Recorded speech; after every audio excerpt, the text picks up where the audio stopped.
আসসালামু আলাইকুম দর্শক, আবারও 22শে নভেম্বর 2024 রোজ শুক্রবার সাপ্তাহিক চাকরি ডাক পত্রিকায় প্রকাশিত সপ্তাহ জুড়ে যে সকল সার্কুলার প্রকাশিত হয়েছে সে সকল বিষয় নিয়ে আজকে আলোচনা করা হবে। তো এইরকম নিত্য নতুন সকল আপডেট পেতে অলওয়েজ জব আপডেট চ্যানেলটি সাবস্ক্রাইব করে পাশে থাকবেন এবং সম্পূর্ণ বিষয়টি দেখবেন।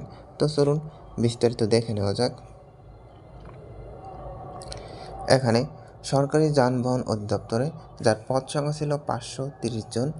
এখানে বাংলাদেশ পল্লী বিদ্যুতায়ন বোর্ড যার পদ সংখ্যা ছিল 481 জন।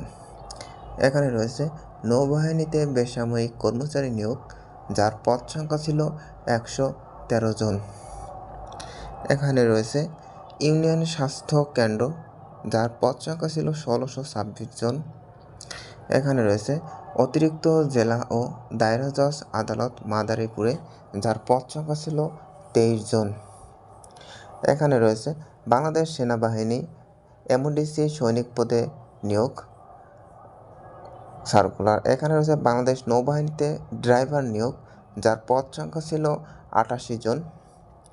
এখানে রয়েছে চিফ জুডিশিয়াল ম্যাজিস্ট্রেটের পঞ্চগড়ে যার পদ সংখ্যা ছিল 30 জন।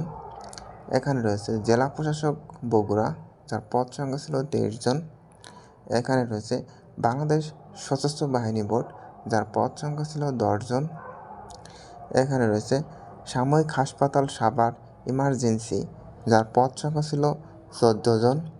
এখানে রয়েছে আদমজি ইপিজেড মেডিকেল সেন্টার নিয়োগ যার পদ সংখ্যা ছিল 6 জন লোক নিয়োগ করা হবে। এখানে রয়েছে রাজশাহী উন্নয়ন কর্তৃপক্ষ যার পদ সংখ্যা ছিল 18 জন।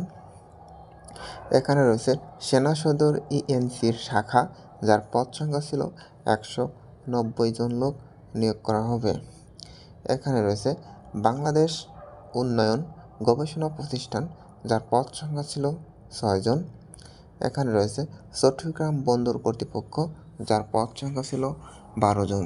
তো এই ছিল সপ্তাহ জুড়ে সার্কুলার প্রকাশিত।